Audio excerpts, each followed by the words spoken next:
பொதுமக்களுக்கு குறைந்த விலையில் மருந்துகளை விற்பனை செய்யும் வகையில் முதல்வர் மருந்தகங்கள் திட்டத்தை முதலமைச்சர் மு.க.ஸ்டாலின் நாளை தொடங்கி வைக்கிறார்.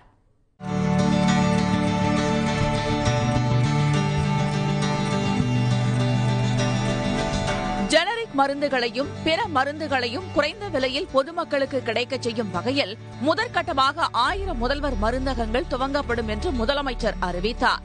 அதன்படி சென்னையில் 33 இடங்கள் உட்பட மாநிலம் முழுவதும் முதல்வர் மருந்தகங்கள் தொடங்கப்படவுள்ளது. சென்னையில் நடைபெறும் நிகழ்ச்சியில் மருந்தகங்களை அவர் திறந்து வைக்கிறார். இந்த மருந்தகங்களை நடத்துவதற்கு விண்ணப்பித்தவர்களில் 2000 பேரில் தகுதியானவர்கள் தேர்வு செய்யப்பட்டு அவர்களுக்கு பலகட்ட பயிற்சிகள் அளிக்கப்பட்டன. 3 நாள் ட்ரைனிங் இருந்தது. ஃபஸ்ட்டு சாஃப்ட்வேர் ட்ரைனிங் வந்துட்டு சொல்லியிருந்தாங்க.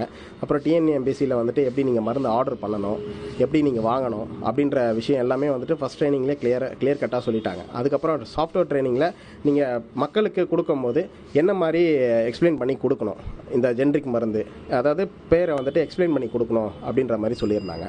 ஸோ அது எல்லா ட்ரைனிங்குமே வந்து செகண்ட் ட்ரைனிங்கில் முடிஞ்சுது. ப்ளஸ் இந்த தேர்ட் ட்ரைனிங்கில் வந்துட்டு முடித்ததுமே எங்களுக்கு வந்து ஸ்டாக் வந்துட்டு TUCSலேருந்து தமிழ்நாடு கூட்டுறவு இதிலேருந்து எனக்கு கொடுக்க ஆரம்பிச்சிட்டாங்க.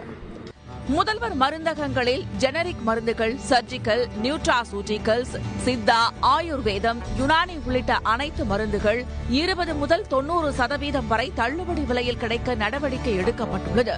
மற்ற மெடிக்கலுக்கோ இந்த மெடிக்கலுக்கு என்ன வித்தியாசம்னா, மெடிக்கல் ஷாப்ஸில் வந்து நார்மல் மெடிக்கல் ஷாப்ஸில் கிடைக்கிற பொருள் வந்து கொஞ்சம் விலை அதிகமாக இருக்கும். இங்கே மெடிக்கலில் வாங்குற பொருள் எல்லாமே வந்து கொஞ்சம் சீப்பர் ரேட்டாக இருக்கும். பப்ளிக் வந்து நியர்லி 20 to 90% சேவ் ஆகும் அதில் மெடிசன்ஸில். ஒரு எக்ஸாம்பிள் பார்த்தீங்கன்னா, ஒரு ஆன்டிபயோட்டிக் எடுத்துக்கோங்க, அமாக்சிக்லேவ் 625 வருது. அது வந்து நார்மலாக பிராண்டட் பேட்டர்னில் வாங்கினீங்கன்னா நியர்லி 200 rupees. இப்போ இங்கே முதல்வர் மருந்தகத்தில் வாங்கினீங்கன்னா நியர்லி உங்களுக்கு வந்து 50-55 rupees தான் வரும். எல்லாமே இருக்குது, சர்ஜிக்கல், யுனானி, அப்புறம் ஆயுர்வேதிக், இங்கிலீஷ் எல்லாமே இருக்குது.